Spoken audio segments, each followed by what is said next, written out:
It's like, I got you, motherfucker. Everyone would be just fucking everyone here. It'd just be the shit show. Mom, is this dead cow? Me. Who's cool now, motherfuckers?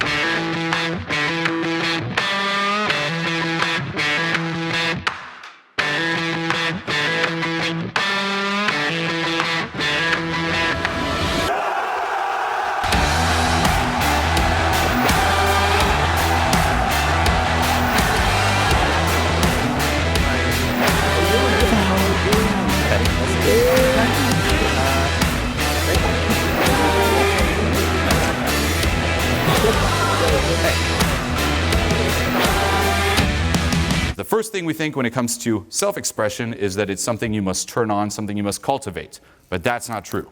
Okay, the magnificent presence that you mentioned, that you noticed in me up here, the beauty, the vibe, the superiority, the betterness in every single way, you have this too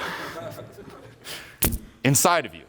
The key is to be able to unleash it in all environments. Okay, a lot of us, we have this, but as soon as there's someone we think is a little bit above us, we kind of freeze up. We get stifled.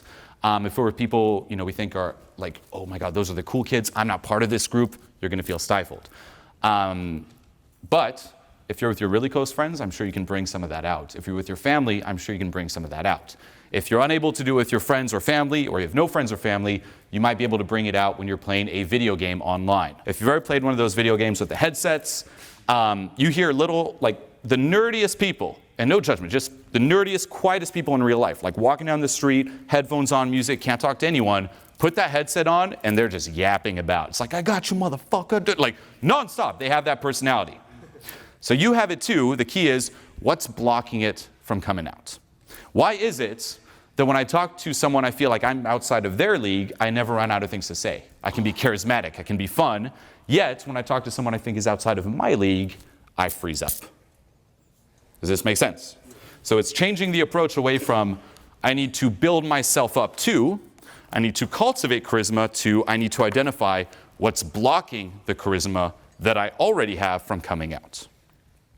And there's two approaches to this. There's an outer approach where you go and get different reference experiences that you're not going to die by letting some of this out, by kind of plowing through it. But the approach is with every reference you're not building up to, every reference is removing.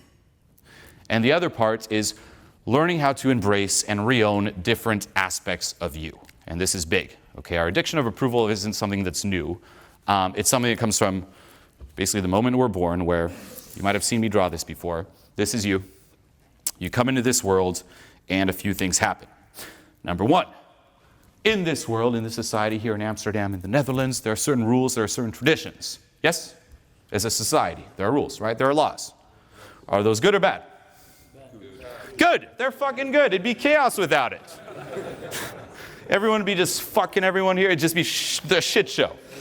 It's really good. There has to be rules, traditions, guidelines for us to function as a whole. Okay?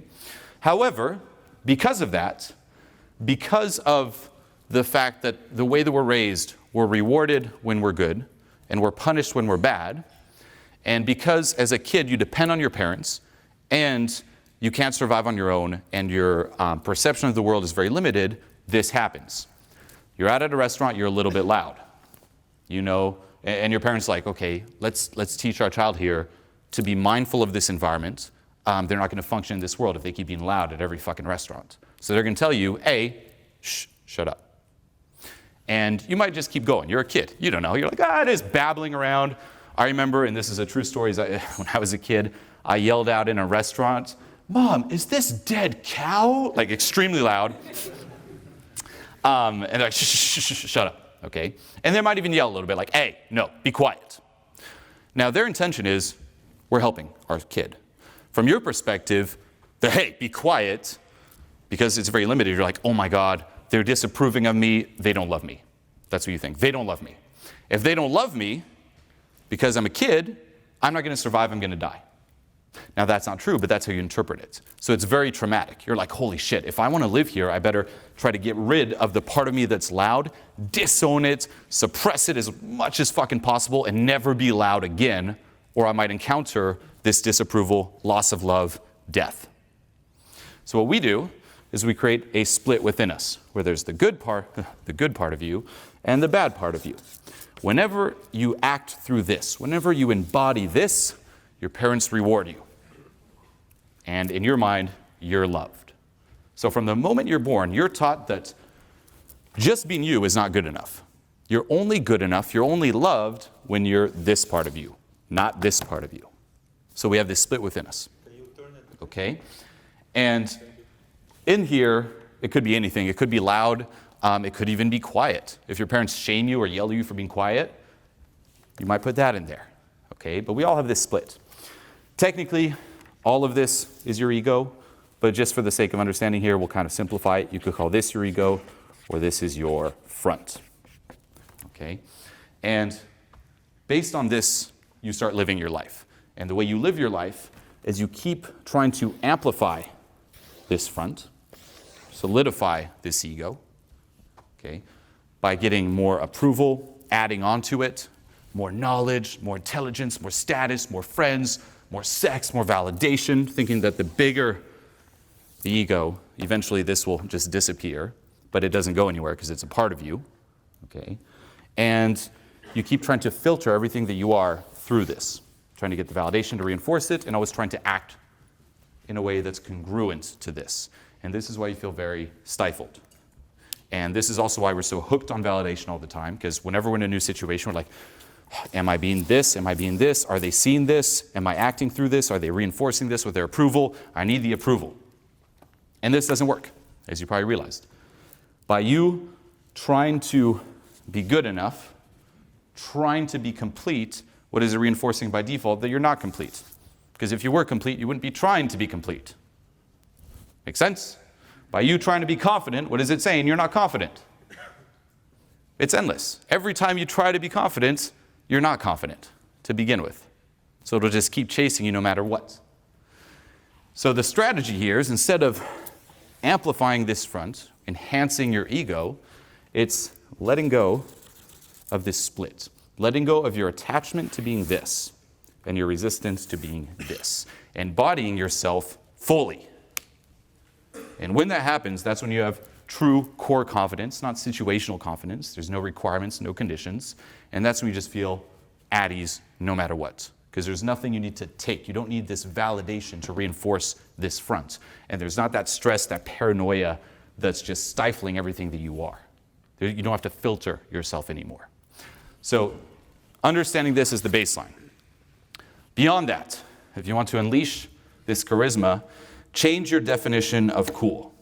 Okay, cool is not someone who's very serious.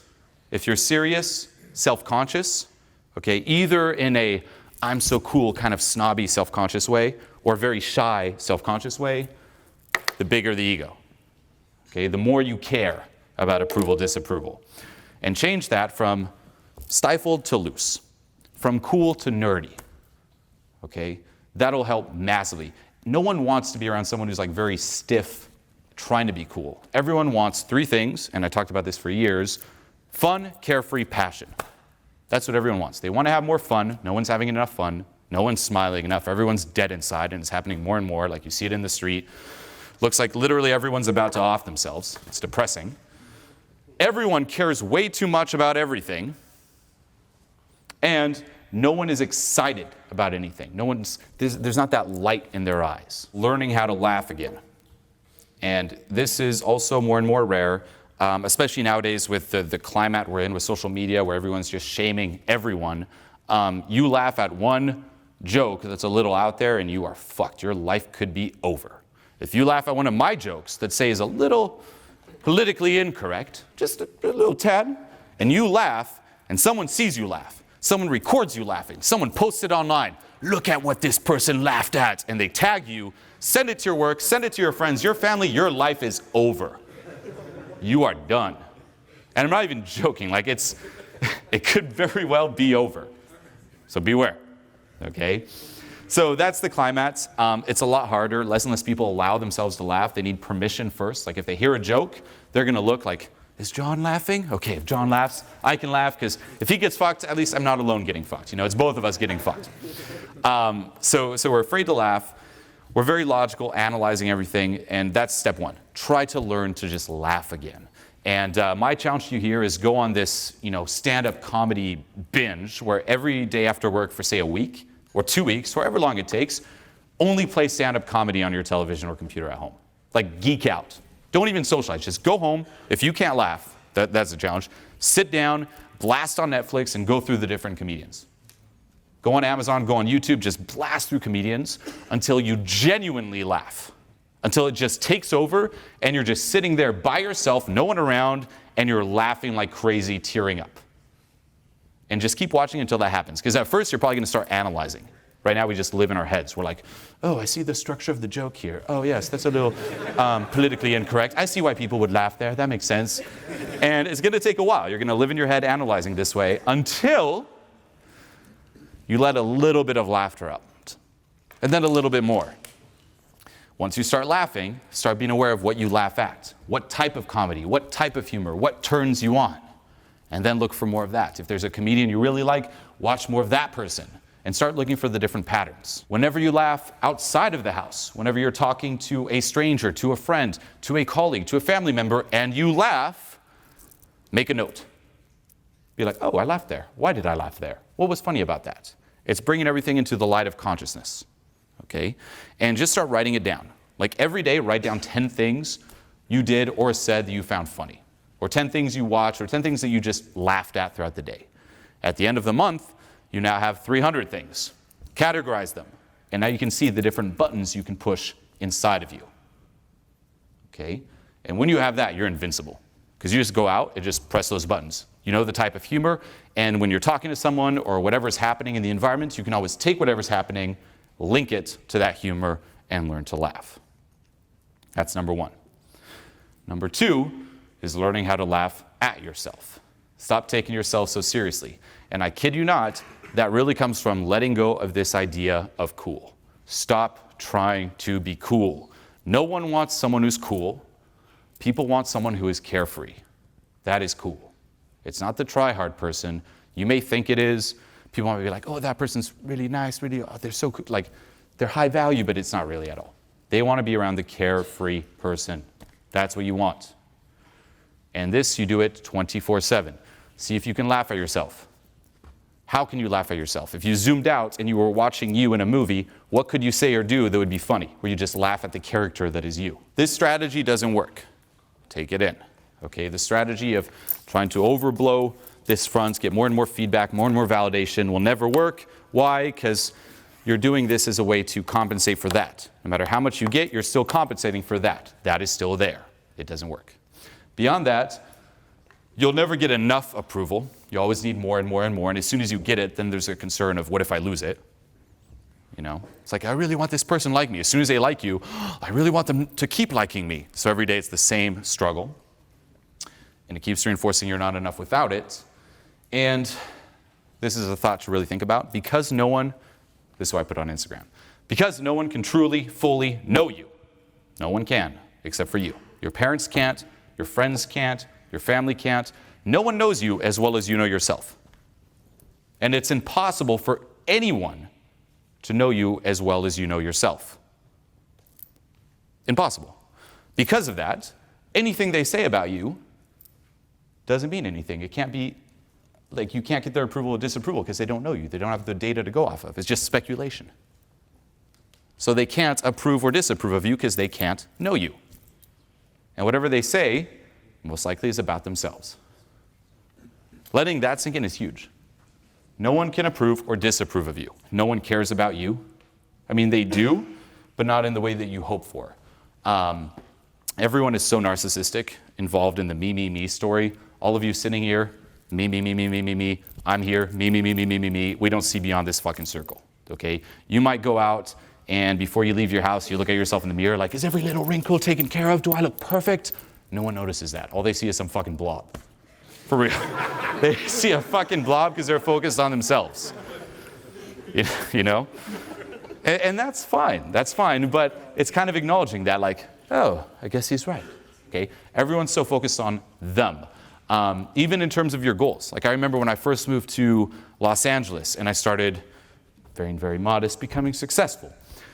In the back of my mind, I'm like, fuck, I can't wait to show my friends in Switzerland all this shit. You know, I started giving a few seminars. I'm like, I'm going to send them a screen cap with the big crowd. What are they going to think? I'll show them who's cool now, motherfuckers. And I'd send it out. And what did they say? Oh, cool, bro. And that was it. That was it. Just like, cool, bro. Back to their lives, back to them. No one cares. Everyone's involved in them. And that's actually, it can be sad if you're like, oh my God, I just really wanted to show them, but it's also very freeing. I don't have to be a slave to their approval or disapproval, a slave to their opinions. Okay. Another thing to realize as well is just how fickle people's opinions are, how they change so fast. This is something I personally noticed on YouTube and with friends going through, say, that scandal, where you see very fast like who's on your side or not.